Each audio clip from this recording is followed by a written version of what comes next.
in the heart of rural America. It was literally shock after shock after shock. A secret Chinese biolab discovered inside a rundown warehouse. Even our local politicians are out there terming it Wuhan 2.0. We investigate who's behind it. Camera. And follow the trail all the way back to the Communist Party of China. South Braddock Avenue and Forbes Avenue. Crumbling bridges. But we have possibly more people underneath the bridge. How a collapse in Pittsburgh set off alarms about thousands of other bridges nationwide. It doesn't look like it's in great shape. It's not in great shape, no. Patrick Turkford, thank you. We sit down with the Secretary of Transportation. You'll have a lot of work to do. And press him on what's being done to fix them. Year after year, administration after administration, we didn't see the kind of major investment that was really needed. And stolen benefits. I will need him to be at school worried about whether he's going to have something to eat or not when he comes home. A federal program helping millions of Americans feed their families, targeted by thieves. What this is a skimming device. It literally takes seconds to put on. Our year-long investigation reveals tens of millions of dollars taken and triggers action in Congress. That's the only way in the end you're going to stop it.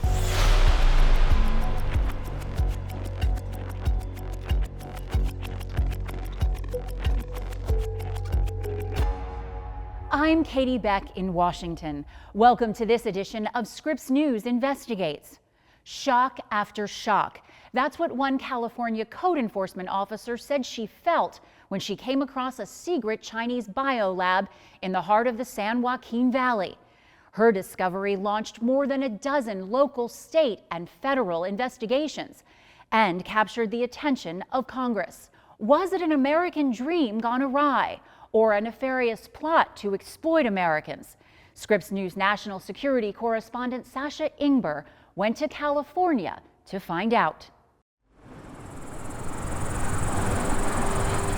In the heart of California's San Joaquin Valley, the city of Reedley is known locally as the world's fruit basket.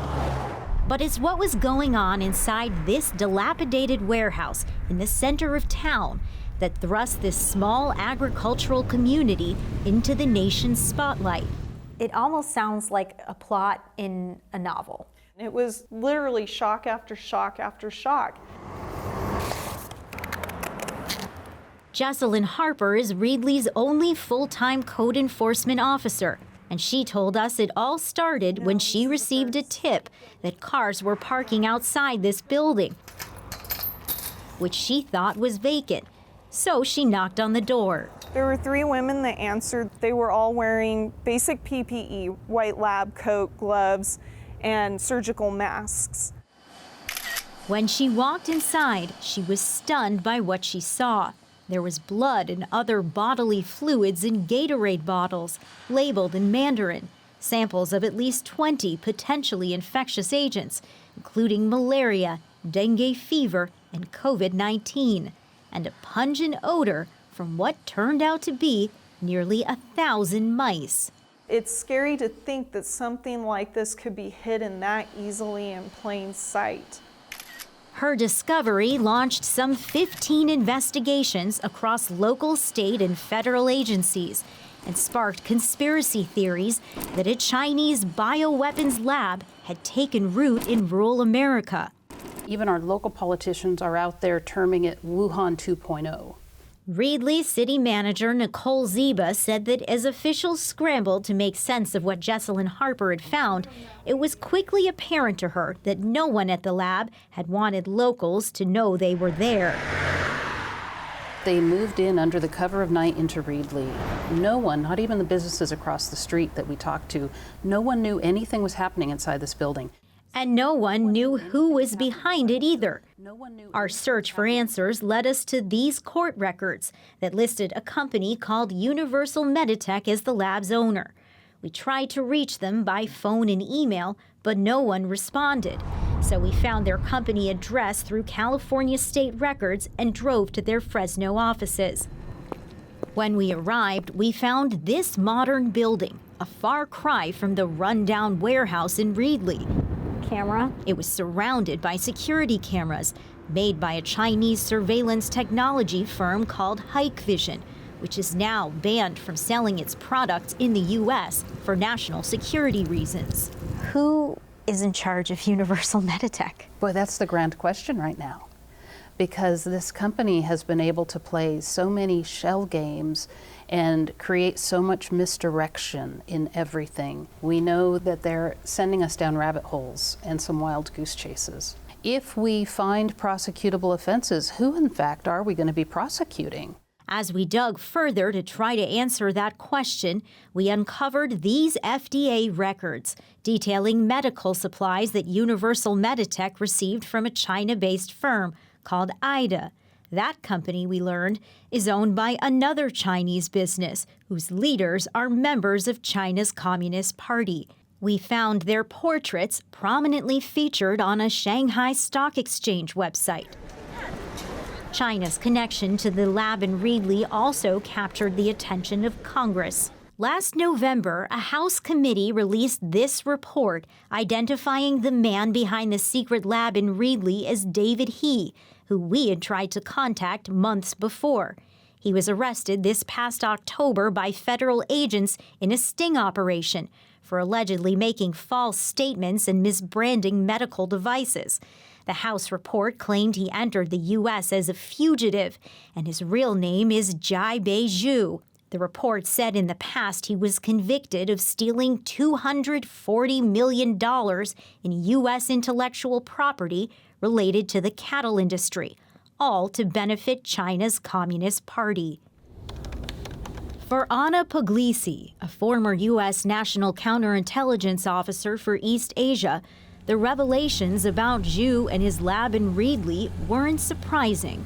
The efforts of China's Communist Party, she told us, go way beyond traditional espionage and are deliberately carried out in more remote parts of this country. China looks beyond the national, and they do look to the state and local. So it's easier to operate. Here in the U.S.? Here in the U.S. So a place like Reedley is certainly more vulnerable than, say, Sacramento or L.A. I would believe it probably is, and we're not used to dealing with issues like this at the state and local level. And so it really requires a raising of awareness of how China is targeting different parts of our society. What China's lab was targeting with so many dangerous pathogens remains a mystery, but Puglisi says its purpose may have been to glean medical research. This wouldn't be the first time Beijing has used the suburbs of California in this way. Scripps News has learned that in the early 2000s, Chinese PhDs were assembling optical devices in the basements of homes here and attempting to send them back to China in defiance of export bans. A year after the lab in Reedley was busted, no one has determined that what was going on here caused any harm. But for Jesselyn Harper, her chance discovery has opened her eyes, and she believes Reedley should serve as a wake-up call for other towns in America. There is a really good possibility that there are other labs like this operating all over the United States, and no one has found them. Next on Scripps News Investigates, why the shocking collapse of a bridge in the city of Pittsburgh raised alarms about thousands of bridges nationwide.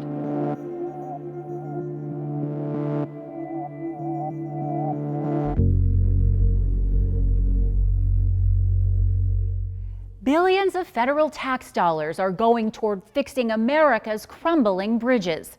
But a Scripps News investigation finds that won't be nearly enough to help thousands that are corroded, cracked, and at risk of being shut down for safety.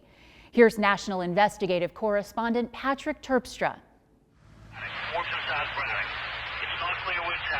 It's a frigid January morning in Pittsburgh in 2022 when a thunderous crash shakes the Regent Square neighborhood. South Braddock Avenue and Forbes Avenue. A lot of screaming and static on the phone. This doorbell camera captures the sound at 6:39 a.m. It sounded like an explosion or some kind of a bomb dropping. Melissa Bacht is awakened by the rumble. I honestly thought we were being attacked. I had to zigzag between the trees because they have a lot of the areas cut off. She races to the scene a block and a half away from her home and discovers the source of the noise. It's kind of like a scary scene, but you can see the bridge completely. The Fern Hollow Bridge has fallen. Several cars and a city bus now sit in a chasm of concrete and steel wreckage 100 feet below. I got a man that just came up from the woods, but we have possibly more people underneath the bridge. Somehow, all 10 people on the bridge that morning survived. But its collapse raised alarms about thousands of other bridges across the country like this one that are in need of replacement or major repair. Fixing them has been a centerpiece of President Biden's administration. In the first 3 years of his presidency, money from the federal government, including from the infrastructure law Biden championed, has helped pay for over 6,400 bridge repair and replacement efforts nationwide. But there are many more in need of help. Some 14,000 bridges identified in a Scripps News analysis have been rated in poor condition for at least a decade. Altogether, they carry more than 46 million passengers every day. That list, that number is not going to go down. Kent Harries is a structural engineering professor at the University of Pittsburgh. How did we get to a point as a country where so many bridges are in so much need? Neglect. We've been neglecting our infrastructure pretty much since we built it. The list of bridges needing repair or replacement spans the entire country. Even in Pittsburgh, 2 years after the Fern Hollow disaster, we found bridges in startling states of disrepair. And the bridge is up here, a couple lights. Harry's took us to see this bridge, known as the 28th Street Bridge, which has parts dating back to 1890. Thousands of people use it every day. It doesn't look like it's in great shape. It's not in great shape, no. We found records detailing deterioration going back 30 years. We can see older steel. You get this kind of flaking. This is a great example of just not having the resources to address what's necessary. The city says a full rehab is in the works for this bridge, but not till 2026. Nearby at the Maple Avenue Bridge, we find holes in the deck where you can see blue sky. Oh yeah, there it is. I got him. I have him. Thanks, honey. You as well. And across town, Marcy Kemmler runs the diner below the California Avenue Bridge. She shows us her collection of rusted pieces that she says fall from the bridge daily. I guarantee you, if we walk over there, we'll see it. Like, these are bolts. It makes me so mad. This bridge dates back to 1928 and shows its age. When you just sort of touch the bottom of this bridge, it just comes apart in your hands. The supports of this bridge, I'm barely even pulling, and these pieces just come apart.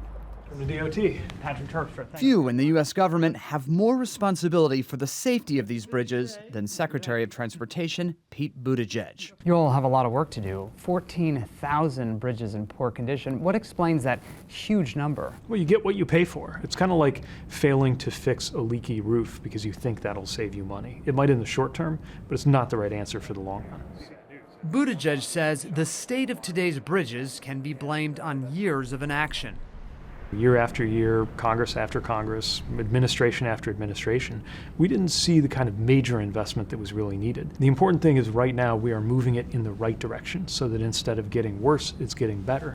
Sorry, yeah, this whole bridge collapsed. That progress can't happen soon enough. The collapse in Pittsburgh stands as a horrifying example of the consequences of leaving a bridge in a state of disrepair for too long. The National Transportation Safety Board this year said the root of the problem was poor maintenance. The bridge simply corroded away. Why can't a city like Pittsburgh get the money it needs to keep bridges in a state where they are safe and able to stay open? What we have right now is the largest investment in roads and bridges since the Eisenhower administration. And it's a level of funding that is frankly testing how much the American economy can actually absorb, making sure we have the raw materials for this, making sure that we have the workforce ready to do this. Are you confident then that we will not see another bridge collapse like we saw in Pittsburgh? We can't guarantee that a disaster will never happen, but what we can do is make the investments to shore up the conditions of our infrastructure and hold every entity that is responsible for inspecting those bridges and roads accountable for their responsibilities. At the scene of the Fern Hollow collapse, President Biden said of bridges, "We're going to fix them all. This is going to be a gigantic change." How long do people need to wait? Well, it took decades to get here, and so it's not going to be changed overnight. But what we're finally doing and what we're able to do is change the trajectory. The good news is we're underway on it now, and yes, there's a long way to go.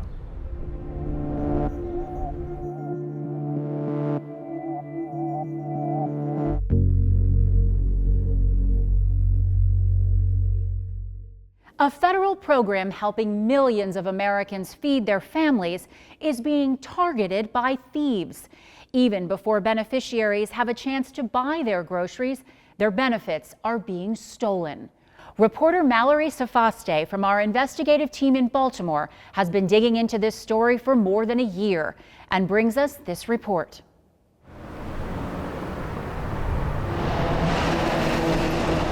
Over here, the little stuff to make smoothies and stuff like that. Try to keep healthy. Burness Garrison has been keeping her grandkids healthy ever since they moved into her Baltimore, Maryland home in 2012. Their mother had just died, and Garrison became their guardian. But with more mouths to suddenly feed, Garrison found herself struggling to make ends meet. So she turned to the federal government for help, like millions of Americans have done since 1939, when the original food stamp program was created. Today, that program has evolved into the Supplemental Nutrition Assistance Program, or SNAP for short.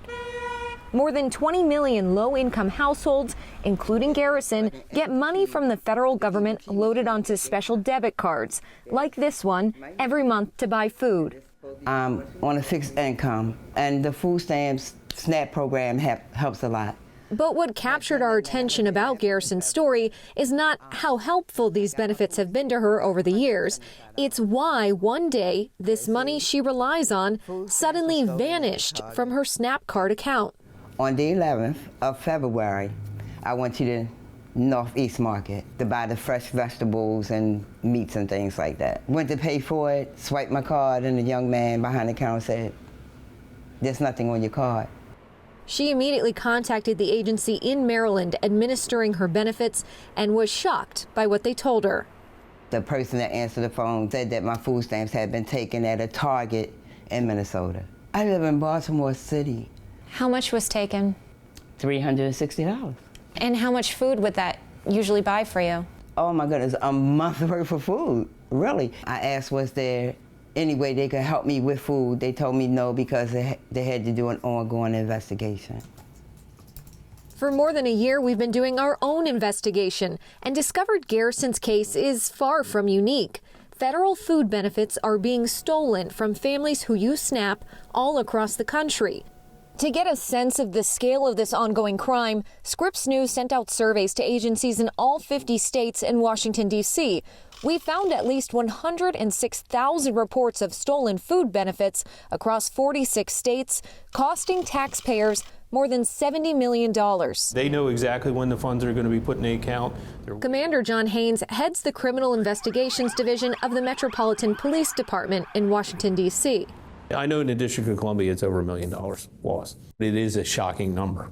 That loss, he told us, can be chalked up to this simple device. But literally what this is a skimming device. You can see there's double-sided tape. A criminal simply lays the device on top of an existing credit card reader inside a store.